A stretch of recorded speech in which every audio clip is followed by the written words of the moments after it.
Praise the Lord. क्या आप स्वयं पर क्रोधित हैं? बहुत से लोग अपने आप पर क्रोधित होते हैं। वास्तव में ये कहना संभवतः सुरक्षित है कि जो लोग स्वयं के साथ शांति संबंध में बने हुए हैं, उनकी तुलना में अधिकांश लोग स्वयं के साथ अनबन रखने वालों की संख्या अधिक है। ऐसा क्यों? जैसा हमने पहले देखा है कि हम अवास्तविक अपेक्षाएं रखते हैं और हम स्वयं की तुलना दूसरों से करते हैं और महसूस करते हैं कि कहीं भी उपयुक्त नहीं है। हम में किस बात के लिए गहरी शर्मिंदगी हो सकती है, जिसे या तो हमने किया हो या कुछ ऐसा जो हमारे साथ किया गया हो। हम इतने दोषी महसूस करते हैं कि हम स्वयं से क्रोधित हो जाते हैं। बहुत से लोग खुद से क्रोधित रहते हैं क्योंकि वे ऐसा कार्य कर बैठते हैं जिससे वो सहमत नहीं होते हैं और नहीं जानते कि किस प्रकार परमेश्वर की क्षमा और सामर्थ प्राप्त करें ताकि अपने अस्वीकार व्यवहार पर विजय पा सकें।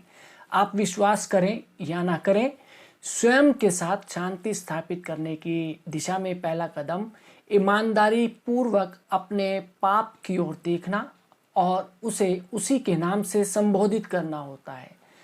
बुरे व्यवहार को अनदेखा करना या उसके लिए बहाने बनाना कभी भी उससे छुटकारा पाने का मार्ग नहीं हो सकता है। जब तक हम अपने पापमय कार्य करते रहते हैं, हम कभी भी स्वयं उचित शांति प्राप्त नहीं कर पाएंगे। भले ही हम अपने पाप की पहचान करें और उसके लिए उत्तरदायित्व लेने में पराजित रहे हों, परंतु यह अब भी हमें परेशान करता है। एक बार हम अंगीकार कर लेते हैं कि हम पापी हैं, तो हमें अपने पापों से प्रायश्चित करना चाहिए। इसका इसका अर्थ है कि हम न केवल हार्दिक रूप से अपने पापों के लिए खेदित होते हैं, परंतु हम जानबूझकर उससे बचने के इच्छुक हैं। पाप में जीवन जीने का एक निम्न स्तर होता है, परंतु जब हम पश्चाताप करते हैं तो हम एक उच्चतम स्थान की ओर वास में आ जाते हैं, जिसकी अभिलाषा परमेश्वर हमारे लिए करता है। यदि हम देखें परमेश्वर के वचन में, रोमियो 13 बाब और उसकी 4 आयत में वचन कहता है, प्रभु यीशु मसीह को पहन लो और शरीर की अभिलाषाओं को पूरा करने का उपाय ना करो। बाइबल हमें सिखाती है कि शरीर की अभिलाषाओं को पूरा करने का उपाय ना करें। एक बार मैंने एक छोटी लड़की की कहानी पढ़ी थी जो एक पर्वतीय रास्ते पर जा रही थी और मौसम बहुत ठंडा था। रास्ते में उसे एक सांप मिला जिसने उससे याचना की कि वह उसको उठा ले और अपनी कुर्ती की जेब में आराम करने दे। कुछ समय तक उसने उसको मना किया, उसका प्रतिरोध किया, परंतु अंत में उसने उसकी बात मान ली। कुछ समय बाद अचानक उसने उसे काट लिया और वह लड़की जोर से चिल्लाई, जब मैंने तुम्हें अच्छा व्यवहार किया था तुम्हारे साथ, तो फिर तुमने मुझे क्यों काटा? सांप ने जवाब दिया, जब तुमने मुझे उठाया तुम जानती थी कि मैं क्या हूं। मैं सोचता हूं कि यह कहानी हम सबसे संबंधित है। निश्चय ही हम सबके जीवन में ऐसा समय आता है जब हम हृदय की गहराई में कहीं इस बात को जानते हैं कि हम में वो कार्य नहीं करना चाहिए जिसका परिणाम केवल बुरा ही होता है। हम सभी गलतियां करते हैं, परंतु हमें लगातार ये नहीं करना है। अपनी गलतियों से सीखना एक बुद्धिमानी कार्य है जिसे हम करते हैं। इब्रानियों 12:1 में परमेश्वर हमें निर्देश देता है कि हम हर एक रोकने वाली वस्तु और उलझाने वाले पाप को दूर करें। यह पद बताता है कि हमें तत्परता और कठोरता पूर्वक पाप के साथ व्यवहार करना है, और ये हम ऐसा करते हैं तो हम सही जीवन का प्रतिफल पाएंगे। हमारे हृदय में ये जानकर शांति होगी कि हमने सही कार्य किया है। पाप से क्षमा के लिए मैं बहुत धन्यवादी हूँ, परंतु नहीं चाहता कि हर समय मुझे इसकी आवश्यकता हो। यह मेरी अभिलाषा है कि मैं सही चुनाव करने के लिए अपने आप को अनुशासित करूं, ताकि मैं ये विश्वास करने का आनंद प्राप्त कर सकूं कि मैंने परमेश्वर को प्रसन्न किया है। यदि हम बहाने बनाएंगे और उसे गुप्त रखेंगे तो हम कठोरता पूर्वक और प्रभावशाली रीति से पाप के साथ व्यवहार नहीं कर सकते हैं। हम सभी को अपने हृदय को जांचना चाहिए और अपने जीवनों में पापमय स्वभाव को स्वीकार करने के लिए पर्याप्त ईमानदारी बरतनी चाहिए। प्रेरित पौलुस ने कहा है कि उसने यत्न किया है कि परमेश्वर और मनुष्य और उसका विवेक सदा निर्दोष रहे। उसने पाप को खोजने और अपने जीवन से बाहर रखने का यत्न किया है। पौलुस जानता है कि परमेश्वर के सम्मुख शुद्ध विवेक रखने की शक्ति क्या है। हमें भरसक प्रयास करना चाहिए कि पाप ना करें, परंतु जब पाप हो जाता है कभी भी उसके लिए बहाने नहीं बनाने चाहिए या उसे गुप्त नहीं रखना चाहिए। हमारे भेद हमें पीड़ा दे सकते हैं, परंतु सत्य हमें स्वतंत्र करता है। रोमियो 14 बाब और उसकी 23वीं आयत में वचन कहता है कि जो कुछ विश्वास से नहीं वह पाप है। जो कुछ हम विश्वास में कर सकते हैं, यदि वो कार्य नहीं कर पाते तो हमें वे कार्य नहीं करने चाहिए। यदि कोई बात पाप है तो उसे पाप के नाम से संबोधित कीजिए। उसे अपनी समस्या, आदत या लत मत कहिए। पाप कुरूप होता है और यदि हम उसका वर्णन मनमोहक शब्दों में करें तो बहुत संभव है कि इसे अपने जीवन में हम बनाए रखेंगे। हमें परमेश्वर के वचन की ज्योति में अपने जीवनों को जांचना चाहिए और जो कुछ भी परमेश्वर के वचन के अनुकूल नहीं है उसे उसी रूप में देखना और परमेश्वरीय योग्यताओं को उपयोग करके उसका प्रतिरोध करना चाहिए। यदि हम उससे मांगते हैं तो वह सदा हमारी सहायता करेगा। हम परमेश्वर के सहभागी हैं। वह कभी भी ये अपेक्षा नहीं करता कि हम उसकी सहायता के बिना कुछ करें। और एक और बात जो है वो मुझे ये कहने दीजिए कि पाप को मत छुपाइए, उसे प्रकट कीजिए, उसे उसी के नाम से पुकारिए। इसके लिए बहाने मत बनाइए और इसके लिए अपना बुरा, जिसे बोलते हैं कि बुरे चुनाव या किसी और को दोषी मत ठहराइए। अपने पापों के लिए परमेश्वर से संपूर्ण क्षमा प्राप्त कीजिए और भविष्य में सभी प्रकार की परीक्षाओं का आक्रामक रूप से प्रतिरोध करने के लिए पवित्र आत्मा के साथ कार्य कीजिए। अपनी तरफ से किसी भी पराजय के कारण आपके मन में यदि कोई क्रोध है तो उसे छोड़ दीजिए और एक अच्छा जीवन जीना प्रारंभ कीजिए जिसे परमेश्वर ने पहले से आपके जीने के लिए तैयार किया है। यदि आपने परमेश्वर के विषय में कुछ भी सुना है तो आपने सुना होगा कि वे भला है और हमसे प्यार करता है। अतः स्वाभाविक है कि हमें आश्चर्य होता है कि संसार में इतना दुख और विपत्तियां क्यों हैं। यदि परमेश्वर के पास सब प्रकार की सामर्थ्य है और वे जैसा चाहता है वैसा कर सकता है, तब वह दुख को रोकता क्यों नहीं है। ये और इनके समान अन्य प्रश्न मनुष्य को तब से परेशान कर रहे हैं जब से वो उत्पन्न हुआ है। बच्चों के साथ दुर्व्यवहार किया जाता है। हमें लगता है युद्ध और तबाही के विषय में हम लगातार सुनते हैं। भुखमरी से हजारों जीवन काल के गर्त में समा जाते हैं। कई बार अच्छे लोग युवा अवस्था में ही मर जाते हैं, जबकि बुरे और अनुपयोगी दिखने वाले लोग लंबी आयु तक जीते हैं। पृथ्वी पर बीमारियां अत्यधिक हैं और ये अच्छे और बुरे दोनों प्रकार के लोगों को प्रभावित करती हैं। हमारी आत्मा पुकार उठती है, ये सही नहीं है। न्याय कहाँ है? परमेश्वर कहाँ है? एक व्यक्ति जो परमेश्वर में विश्वास न करने का बहाना ढूंढता है, उसे इन अनुत्तर रहित प्रश्नों से आगे बढ़ना चाहिए। वे ऐसा कहते हैं, यदि सच में परमेश्वर होता तो वह इन दुखों को रोकता। इसलिए मैं विश्वास नहीं कर सकता कि उसका अस्तित्व है। परंतु ऐसे हजारों लाखों लोग हैं जो इन हैरान कर देने वाले प्रश्नों के उत्तर ना होने पर भी परमेश्वर में विश्वास रखते हैं। यदि आप आशा कर रहे हैं कि मैं आपको इन बातों के विषय में एक अच्छा उत्तर दूंगा, तो मैं ये कहना चाहता हूं कि मेरे पास अभी इन प्रश्नों के उत्तर नहीं हैं। मैं पर्याप्त रूप से इनका वर्णन नहीं कर सकता हूं, ना ही मैं कर सकता और मैं ये जानता हूं कि ना ही कोई और कर सकता है। मैंने मात्र परमेश्वर में विश्वास करने का चुनाव किया है, क्योंकि ईमानदारी पूर्व कहूँ तो बिना उसके मैं जीने की कल्पना भी नहीं कर सकता हूँ।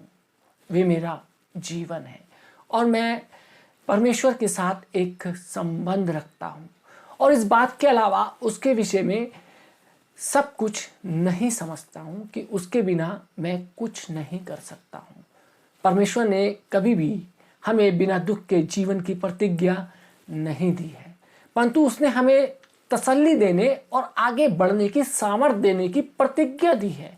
उसने हमसे यह प्रतिज्ञा भी की है कि यदि हम उससे प्रेम करें और लगातार उसकी इच्छाओं को अपने जीवन में पूरा करें तो हमारे जीवन में चाहे जो कुछ हो उससे वह भलाई ही को उत्पन्न करेगा। मुझे उस समय खुशी नहीं होती जब मेरे जीवन में समस्याएं आती हैं जो मुझे तकलीफ पहुंचाती है, परंतु मुझे खुशी है कि उन घटनाओं से मेरी सहायता करने के लिए मेरे पास परमेश्वर है। मुझे उन लोगों पर तरस आता है जो बिना आशा के दुख सहते हैं और जिनके मन और हृदय करवाहट से भरे हुए हैं, क्योंकि वे अपने दुख से परे नहीं देख पाते हैं। हम जानते हैं परमेश्वर भला है, परंतु संसार में बुराई भी है।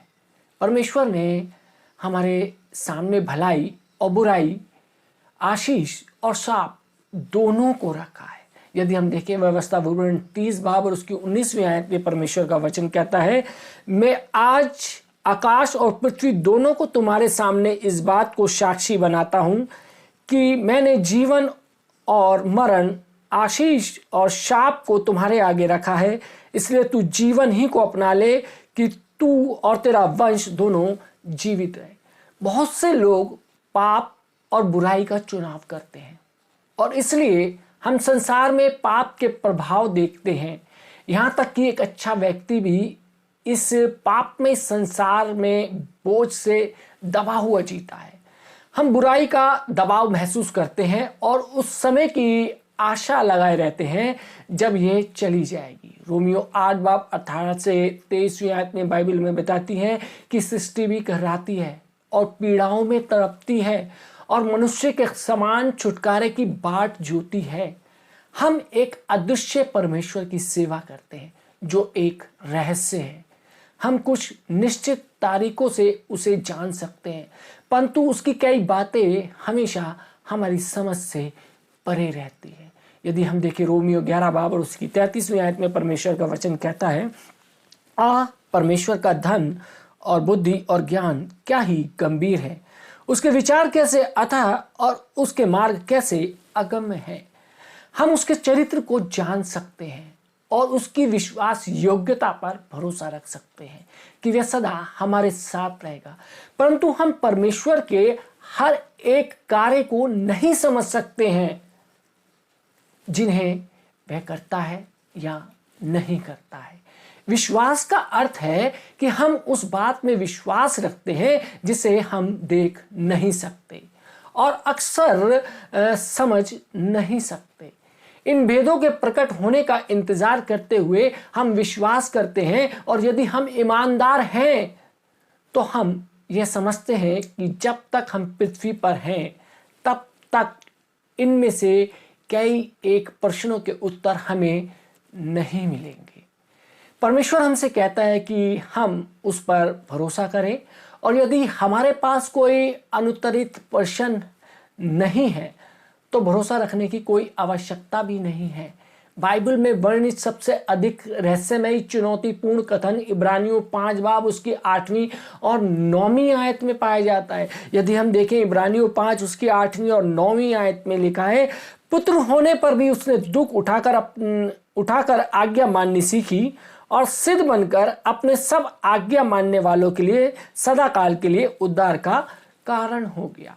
यीशु के दुख प्रकट रूप से उसके सिद्ध होने के माध्यम थे और उसके शिष्यों के साथ भी ऐसा ही होना है।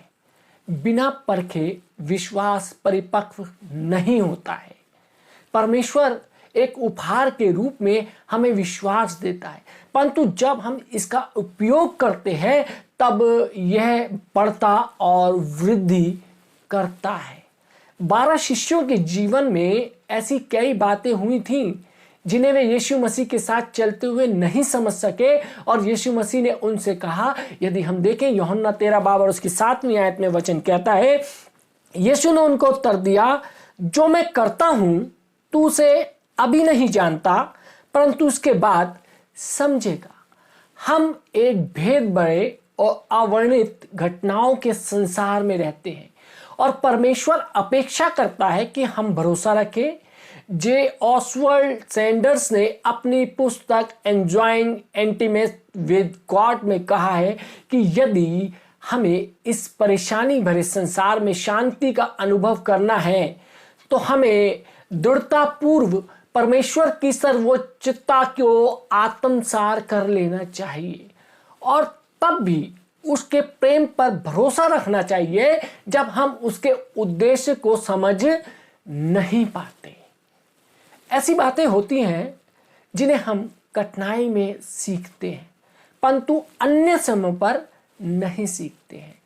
यशाया 45 बाब और उसकी 3री आयत में परमेश्वर का वचन कहता है, मैं तुझको अंधकार में छिपा हुआ और गुप्त स्थानों में गड़ा हुआ धन दूंगा, जिसे तू जाने कि मैं इज़राइल का परमेश्वर यहोवा हूं, जो तुझे नाम लेकर बुलाता है। ऐसा धन होता है जो केवल अंधकार में ही मिलता है। उनमें से ये एक है परमेश्वर के साथ घनिष्ठता। ये एक प्रकार का छुपा हुआ धन है, परमेश्वर के साथ घनिष्ठता। मनुष्य अपनी स्वाभाविक स्थिति में सब कुछ समझना चाहता है, हम नियंत्रण चाहते हैं, और हम अप्रत्याशित बातों को पसंद नहीं करते हैं।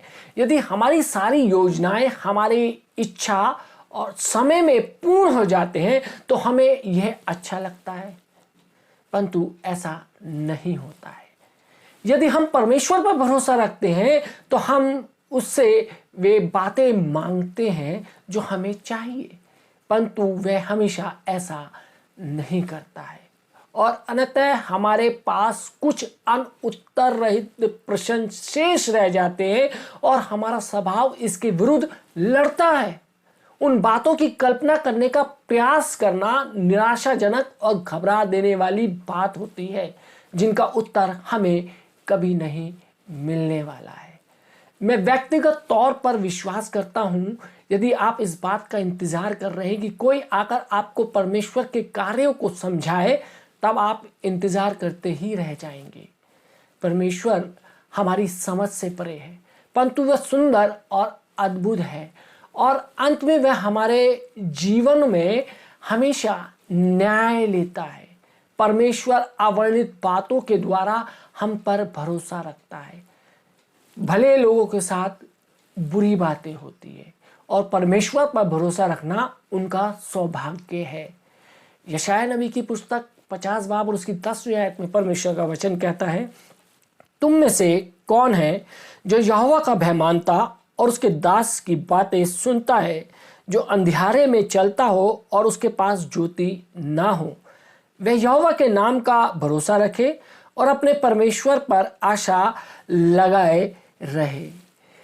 जब हम समझदारी से व्यवहार करते हैं तो उन परीक्षाओं को छोटा कर सकते हैं जिनका सामना हम जीवन में करते हैं, और परमेश्वर को पूर्ण रूप से कहीं अधिक गहराई से जानते हुए हम ऊपर उठेंगे। मैं सोचता हूं कि हम में से अधिकांश लोग कहेंगे कि हमारी आत्मिक उन्नति आसान समय की अपेक्षा कठिन समय में हुई है। जब कभी भी मैं स्वयं को हैरान कर देने वाली स्थिति में पाता हूं तो मैं अक्सर तसल्ली पाने के लिए भजन संहिता 37 पढ़ता हूं। प्रथम 11 पदों में हमसे कहा गया कि हमें बुरे कार्य करने वालों से डरना नहीं है, क्योंकि वे शीघ्र ही काट डाले जाएंगे। हम परमेश्वर में भरोसा रखना है, हमें परमेश्वर पर विश्वास करना है और भलाई करना है, और हम उसके द्वारा तृप्त किए जाएंगे। मैं विश्वास करता हूं कि इसका अर्थ यह है कि वह हमारे जीवन की आवश्यकता पूरी करेगा।